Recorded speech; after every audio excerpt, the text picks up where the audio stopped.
Yo guys, CFB here. Welcome back to a brand new video. Hope you're all doing well. Nearly fumbled up my words there. But today we've got the match preview for Aston Villa vs Chelsea. Finally the Premier League is back on. If you know me, you know I'm not a big fan of the international break. Especially with how many are crammed in with the World Cup this year. And the World Cup qualifiers, it's just so jarring. So jarring. But yes, we've got the Aston Villa vs Chelsea preview, which is it's harder than a lot of us think. But before we get to the preview, please like, subscribe, hit the bell notification so you're notified every time I upload a video. Also, first link in the description is my second channel, so go and check that out. If you're into mainly Call of Duty, so if you're into Call of Duty content, give it a check out. Because I'm pretty good at it, I can't lie. And yeah, then let's get into the preview. So, for this, I've got, to be fair, I haven't got much to say because we haven't kicked the ball for nearly 2 weeks now. Neither have Aston Villa because of the international break. But what I can say is this will be a tough game. If we struggled against Everton, who are, in my opinion, a team that's not as good as Aston Villa this season, and the table shows it as well. Aston Villa are above them. It's going to be a tough game. Aston Villa are on the same amount of points as us in the same amount of games played. It's just we've got, I think, a better goal difference or something like that. And Aston Villa had a shocking start as well. Shocking start. It just proves how this season's been for us Chelsea fans. It proves how crap it's been. But it's a must-win. It's a must-win, in my opinion, for Potter. If Potter doesn't win this and Villa go 3 points ahead of us and we go to 11th, oh my days, the uproar on Chelsea Twitter is going to be insane. Absolutely insane. And I vouch for it. I vouch for it. You know, I remember at the start of this channel, if you go back to my first couple of videos, I was very much Potter and I was like, look, the season's a write-off. We're going to have to, you know, go through the pain of this season. We know we're not going to do well. We might finish 8th or 7th or something like that. But I was expecting some good fixtures and some good games and, you know, not us to finish 10th or 11th. And to see improvements with the squad. We've seen little improvements. Little. Very little. But that's just come to individual, I don't know what the word is. It's individuals that are showing that improvement in our team, like Enzo Fernandez, you know, Fofana's defending, Reece James, you know, it's individuals. It's not tactically, it doesn't come down to the whole team, you know, and that's pointed at the manager. And obviously, like I said, I was Graham Potter in, but Jesus Christ, this season's got a bit ropey. It's got ropey, and if we finish 11th this season, oh my days. In my opinion, it will be the worst season in Chelsea for a while. And that's including 15-16. If we finish 10th, we're just going to have to see how many points we're on compared to 15-16. But either way, it's a shocking season. It's a shocking season, even if we finish 9th or 8th. And like I said, Aston Villa are no mugs. They've got a new manager, Unai Emery, I think his name is. Good Ebening, you know that guy. Yeah, it's gonna be difficult. I don't know if they still have Danny Ings. I might be wrong on that. They might still have Danny Ings, but I'm not too sure. If they have, then he's probably gonna score. So yeah, we've got some injury news as well to get through. Kante will be in the squad and will get minutes tomorrow, so that's good. That's good. Mason Mount is back in the squad as well, so that's good. If he plays to his best, it's good.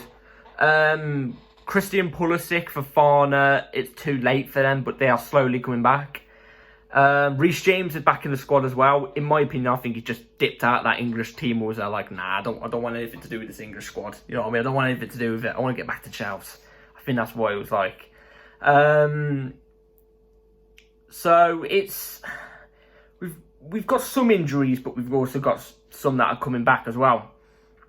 For this game, we've got to go all out, in my opinion. I'm going to give the team news after, but in my opinion, we've got to give the team the best team. We've got to put the best team we possibly can out, because it sounds shocking, I'm going to say this.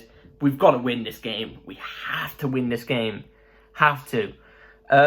Because even still, we've still got to play all the top 6. We've still got to play Arsenal.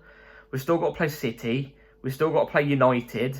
We've still got to play Newcastle, who are currently in the top 4. Still got to play Liverpool. I'm not really that scared of Liverpool, but it depends what Liverpool turn up. Is it the one that smacked up United 7-0? You know, you could argue United was shocking on that day. So we've still got to get all those games. We've still got to play Brentford, which is, again, a very, very scrappy game, and they were a good side. They were a good side. I rate Brentford really highly. We've still got to play Brighton, who are, I think they've got 2 games in hand on us, and they're like 5 or 6 points ahead of us. It's shocking. It's beyond shocking. So that's going to be a must-win. There's a lot of must-win games. Right now as well, we are literally approaching April. So I think tomorrow is April. Yeah, it's not going to be the 32nd of March, is it? Jesus Christ. We are literally approaching April tomorrow, so when the game kicks off. And we have 9 fixtures, I think it is, in April. We've got to play Madrid twice as well. You know, it's going to be a tough fixture and fixture list, and I can guarantee some of our big players are going to get injured in that time, without a doubt. Reece James, I reckon, will get injured in that time. Chilwell will. One of our main centre-backs will as well. You know, it's looking ropey. Luckily, Kante's come back for the Real Madrid games. And hopefully Thiago Silva will be. I don't know how far Thiago Silva is off now. But he should be coming back soon, I'm pretty sure. So, yeah, without further ado, I'm going to jump into the team news and what team I think it should be against his Aston Villa side. So, we have to keep with the same formation, the 3-4-3. I think we should stick with the 3 back until the end of the season. We can't play a 4 without a DM. Do you know what I mean? We can't. So, with the 3 back, it's got to be Kepa in goal, in my opinion. Badiashile, left centre-back. Centre-back, you've got to go Koulibaly. And right centre-back, Trevor Chalobah. Aspie's still not back, apparently, as well, so you can't play him right centre-back. You can't play Badiashile right centre-back and Cucurella left centre-back. It just won't work, in my opinion. I just don't see it happening. So, the first name, in my opinion, that's got to go in is Trevor Chalobah. He's got to go in. He's got to have a little run in as well with the team because Trev's a good defender, man. I think people forget about this. Last season, I think he was one of our best performing players. He was consistent the whole time. He's a very, very good player, Trev. You could definitely rely on him. Badiashile has to go in. He didn't have a great game against the England under-21s, I think it was. He looked alright, but, you know, that's not in a Chelsea shirt. In a Chelsea shirt, he's been phenomenal all season. Koulibaly, against Everton, he made a shocking mistake, which Everton then made it 2-2. If it wasn't for the mistake, I generally think we probably would have won that game. Maybe, because they were still putting pressure on us. But apart from that, Koulibaly's last couple of games, he's actually been relatively solid. So, that's the back 3 for me. All very, very strong and tall players as well. So, you know, it should be able to keep Ollie Watkins probably up front for them. Sound. Moving on to the wing backs. Sorry, that's the squeaky chair, that is. Moving on to the wing backs. Ben Chilwell and Reece James, left wing back, right wing back. It's not even a debate. Ben Chilwell's been on amazing form since coming back from injury. He's pretty much undroppable. Honestly, he's pretty much undroppable. I feel a little bit for Cucurella because he had a really good game against Dortmund and he also had a really good game as well against, was it Leicester? I think it was, I'm not too sure. But he's had really good games since Dortmund and he's not getting a look in the team. And that's nothing down to Cucurella, that's just down to Ben Chilwell being phenomenal and Badiashile just being consistent throughout the whole season. Do you know what I mean? So I kind of feel a bit bad for Cucurella. Maybe we'll get his run in the Champions League or something. I don't know. And right wing backs, Reece James. Little thing I want to say on Reece James as well. He's not been amazing since he's come back from his last injury. But he's been solid. He's been still good. You can tell he's still getting the rust off him a bit, you know. In my opinion, if he picks up another injury, I'll be honest, I think he should do what his sister did and just get surgery on the hamstring before it turns to cheese. because we've seen it happen with players like Michael Owen. Remember how good he was when he burst onto the scene? You know, he was phenomenal. We got that hamstring injury, kept getting it. And at the age of like 26, 27, he was done. You know, at the top level, he was done because his hamstring turned to cheese. Do you know what I mean? So I reckon if it happens to Reece one more time, just go get the surgery. And, you know, because this season's already right off. Just go get the surgery and be back for next season, get fit for next season. That's what I say, personally. Moving on to the midfield two. It's got to be Enzo Fernandez and Kovacic. They've got to keep it up. They've been both really, really good together in that partnership, in that two. I feel a little bit bad for Zakaria because, again, I think Zakaria's been amazing for Chelsea. Not amazing, but I think he's been really good for Chelsea. He took his chances, but he's not getting a look in this team. And I do think against an Aston Villa, I think he's going to get picked apart a little bit. I just think Aston Villa's one of those teams that are just going to, you know, not bully him off the ball, but would win that midfield battle against him. It's just one of those teams. Whereas Cover's got that experience over Zakaria in that type of department against these type of teams. And Enzo's just, you know, just another level. He's just amazing. So they've got to keep it up in that midfield too. And then moving on to the front three, in my opinion, it should be Mudryk off the left, Madueke off the right, and Kai Havertz up front. In my opinion, if Madueke does not get a start in tomorrow's game, it's awful. It's a sackable offence. If he doesn't even come off the bench tomorrow and even given 25 minutes, it's a crime. It's a crime. You know what I mean?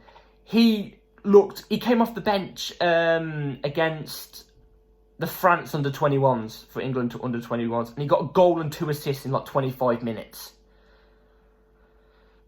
The guy's unbelievable. He played off the left wing as well, but he's unbelievable. And I think, honestly, in the future, I think Madueke is going to be such a big player. Honestly, and he's still really, really young. He's got that ability about him. Mudryk, in my opinion, again, a start. I think Sterling is back, but I would personally bring Sterling on in the second half-ish if Madueke is not doing too good, or if he's doing decent and you want to just give him some minutes off. I'd personally bring on Sterling because you don't want to risk him only just coming back from injury, do you? So Mudryk has to go off the left. And Havertz, he's been scoring for us recently. Admittedly, he has. And he scored for, I think, Germany recently as well. So keep it up, but let's be honest, he's not been amazing. He's not been great. And personally, I'll put Havertz up there strongly because I believe Potter's going to choose Havertz anyway. I don't think Dacho Fono's going to get the chance for tomorrow. And I do think Havertz in this game to start would be better than Datro. I'm also not very happy about Havertz. He's basically come out and said he wants to leave Chelsea. I'll address that in another video sometime. We're in no rush, but I'll address that. But yeah, that would be my starting 11 for the Aston Villa match tomorrow. So a score prediction for tomorrow against Aston Villa. I think we will get a scrappy 1-0 win. I think it'll be a scrappy 1-0 win. And I think it will come from one of our wing backs. I feel like Ben Chilwell or Reece James are going to score tomorrow. It's going to come from the wide area. It's going to come from either one of our wing backs or one of our wingers, in my opinion. It's going to be a very scrappy game. I don't think it's going to be a great game to watch. I think it's going to be a really painful game to watch, actually. Because if you actually think about it, last time we played Aston Villa, we won 2-0. It was a Mount free kick, and I think Mount scored another one. And also, you know, we were saved a little bit by Kepa. Kepa did save us quite a lot in that game. He was unbelievable. So it's going to be a very, very scrappy game. And this time it's with a different manager as well. So I've got faith we're going to get it 1-0. But I'm not expecting it to be amazing. Do you know what I mean? I'm not expecting anything too great tomorrow. I'll be honest. So yeah, that's my prediction. Let me know in the comments down below what you think. what your team would be for tomorrow as well. Let me know in the comments down below. I'd love to hear them. But yeah, that's it for today's video, guys. Hopefully you've all enjoyed. Be here for, I think, around probably about 6:30, just after the match finishes, basically, where I'll give my review on the match and my thoughts. And yeah, please like, subscribe, hit the bell notification, and catch you all later. Peace.